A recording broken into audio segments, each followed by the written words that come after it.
Então, esse vídeo mostra, né, os espermatozoides se direcionando pelas trompas em direção ao óvulo, né? E quando ele encontra o óvulo, os vários espermatozoides tentam penetrar esse óvulo, só que apenas um deles vai conseguir fecundar. Na maioria das vezes, né? Às vezes... Nos casos patológicos, mais de um espermatozoide entra, mas onde vai se desenvolver um ser humano saudável, apenas um. Né? E a partir do momento onde um único óvulo e um único espermatozoide se encontram, ali se forma um genoma que nunca existiu na natureza e que nunca mais vai existir. É ali que se inicia a vida humana, com toda a sua potencialidade, e começa a ocorrer a divisão das células e a se formar o zigoto, a mórula e a se formar o embrião.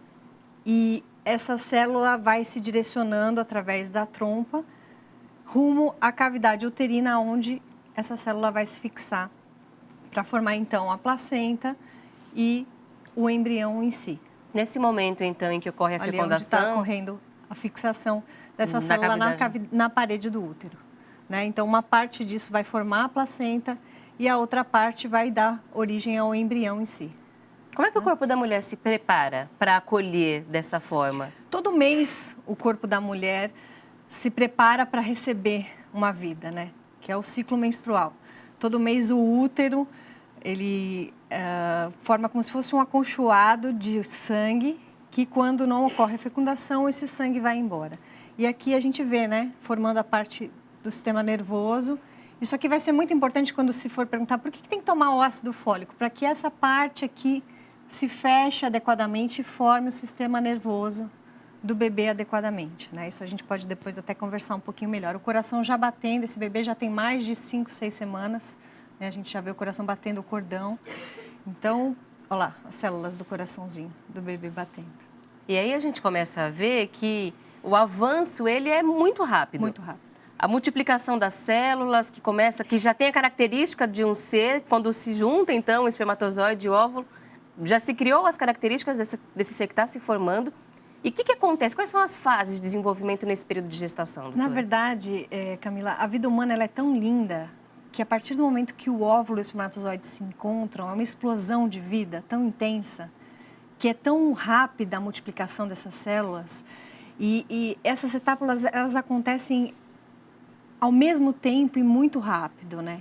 Então, ao mesmo tempo que essas células vão se multiplicando, elas vão se direcionando. Existe alguma coisa que a ciência ainda não sabe explicar o que é, que faz com que em determinado momento aquelas células que aparentemente pareciam todas iguais, em determinado momento uma parte delas vão formar o cérebro, a outra parte vai formar os olhos, a outra parte vai formar os braços, as pernas, o coração, né? Existe um porquê que nós, na ciência, ainda não sabe explicar o que orienta o que cada parte dessa célula... O que cada célula vai se transformar. Exatamente. Mas, doutora, eu queria que a senhora explicasse para a gente sobre o desenvolvimento da criança nesse primeiro trimestre, inclusive porque há muitas discussões sobre a vida, sobre o que está acontecendo nesse momento.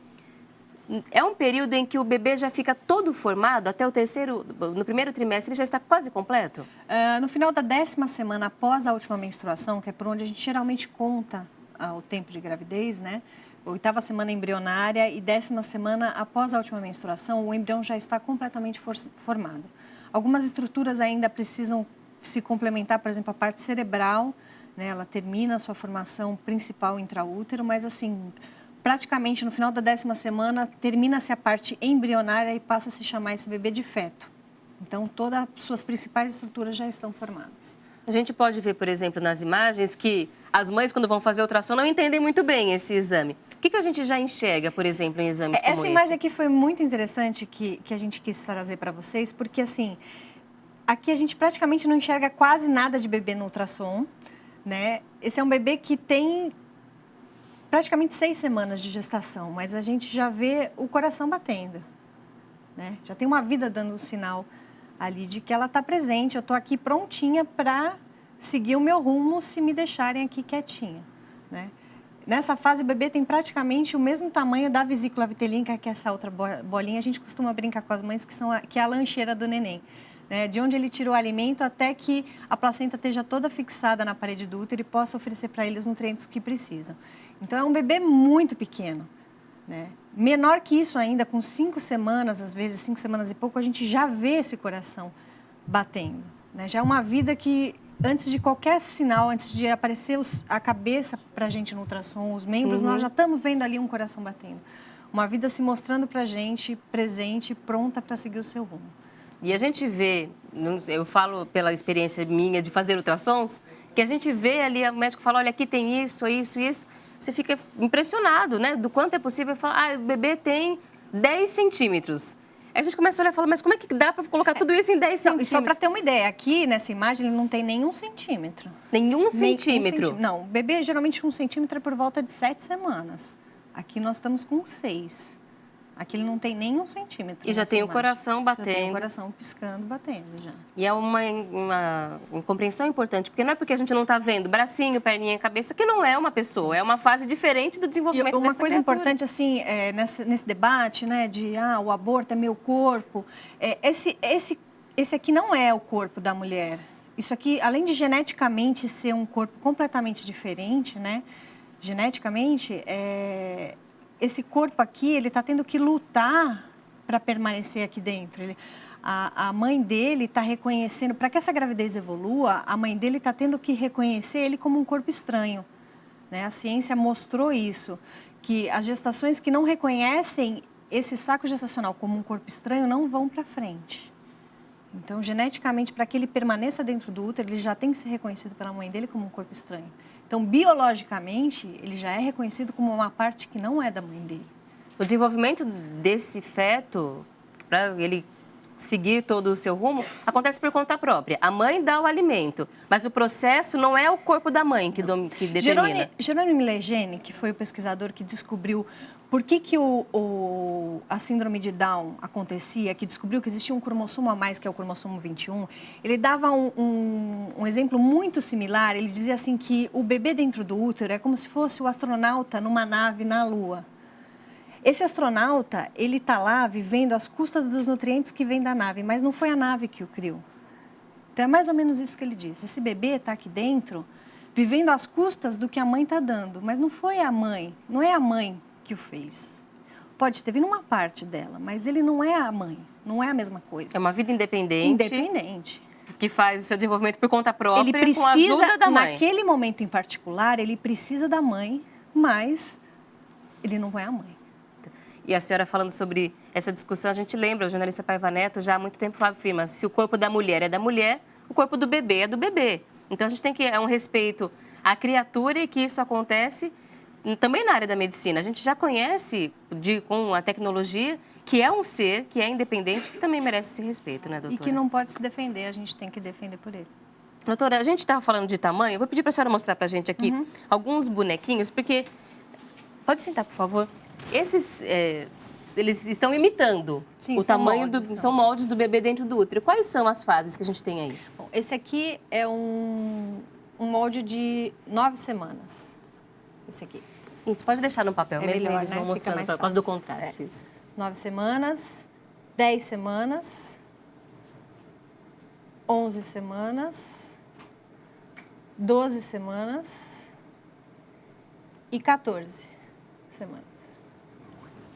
Já é a forma como a criança está dentro do útero, Isso, com a formação. A gente vê... Eu costumo usar para que as mães tenham uma ideia do tamanho que os bebês... Eles foram criados, na verdade, para ajudar as mães que estão pensando em um aborto terem uma noção do que está acontecendo lá dentro.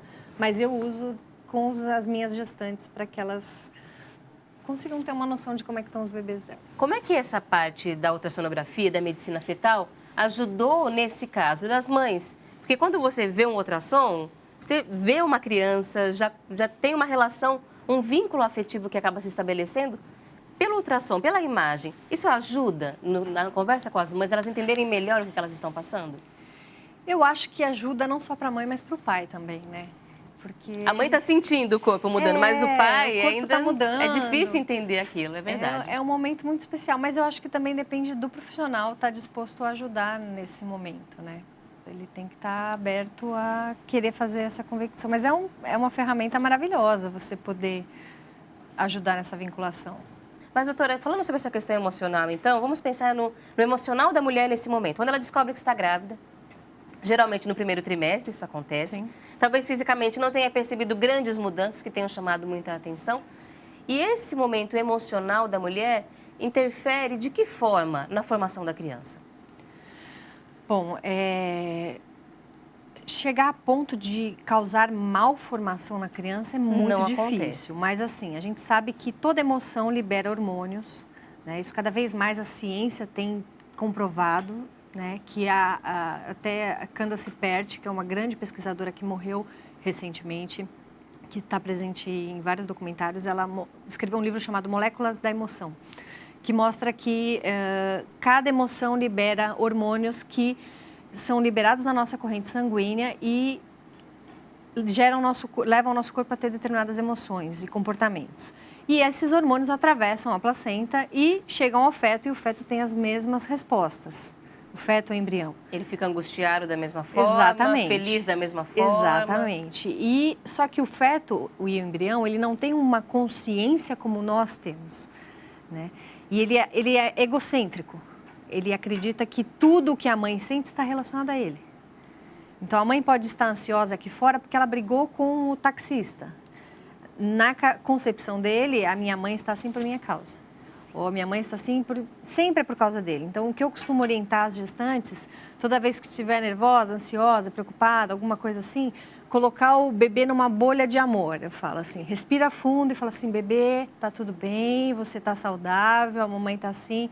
Porque em terapias de regressão de memória, o meu marido costuma trabalhar com isso, a grande maioria dos problemas dos adultos estão associados à vida intrauterina, por, às vezes, registros equivocados de situações de emoção da mãe. Então, é importante fazer essa separação do que é materno do que é fetal, né? Então, não interfere só na formação física, inclusive, quando eu falei formação da criança, mas também na formação.